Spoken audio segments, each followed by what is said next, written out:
Hey guys, good morning. And today I want us to look at one of the most famous chapters in the entire Bible. It's Luke chapter 15. And Jesus tells three stories of things that were lost that became found. And at the very beginning, he's talking to a particular group of people.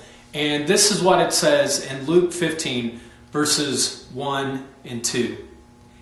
Now the tax collectors and sinners were all gathering around to hear Jesus.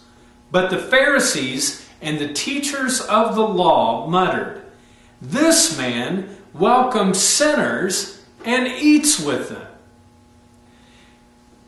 A few months ago, our oldest daughter Jordan had a couple hair ties in her hair. And she took them out and she put them somewhere and she couldn't find them. And we have a very real family. And my wife, Jennifer, walks up and she goes, "Jordan, where are those hair ties?" And she goes, "Mom, I don't know." And so we're trying to teach her responsibility, and sometimes it gets kind of frustrating. So we're looking all around the house, trying to search for hair ties. And we just can't find them. And Jordan's getting, discouraged. Mom's getting a little bit upset. And so in the midst of all this, I said, why don't we just sit here and let's pray? And my wife Jennifer goes, "Well, go ahead, pray."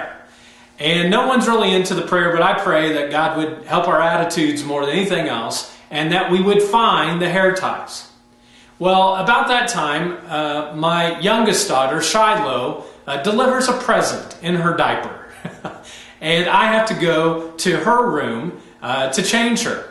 And when I get ready to change her, I ask her, I go, "Shiloh, do you know where Jordan's hair ties are?" And she's like, "No, Daddy." And so as I'm taking her pants off, getting ready to change her diaper, I look down and on her leg are Jordan's two hair ties.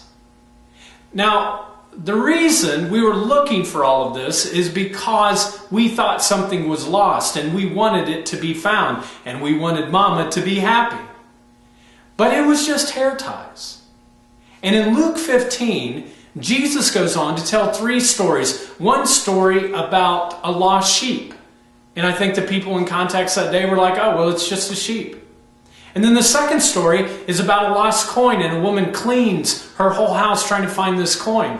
And she finally finds it. But again, it's just a coin. It's just a sheep. It's just a coin. But then the last one, the last story that Jesus gives is the story of the lost son. And when you've lost something like a son, or you've lost someone in your life who's far from God, you'll do anything to search for it.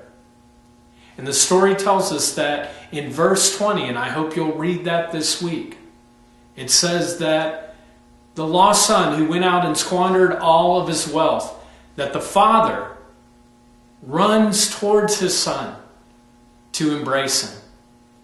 The father didn't give up on his son. He reached out to embrace him.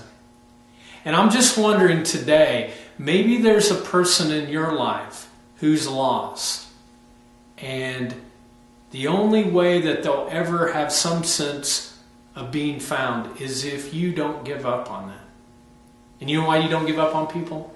Because God never gives up on you. He loves you. And if you're going through something right now and you feel lost, God is there saying, "I will run to you. I'll be with you." But maybe there's a person in your life right now that's in that situation, and you could reach out and you could show the amazing love of the Father that we find in that third story. So I hope you'll take this opportunity to read that story this week, along with the other two, all of Luke 15, and we'll go from there.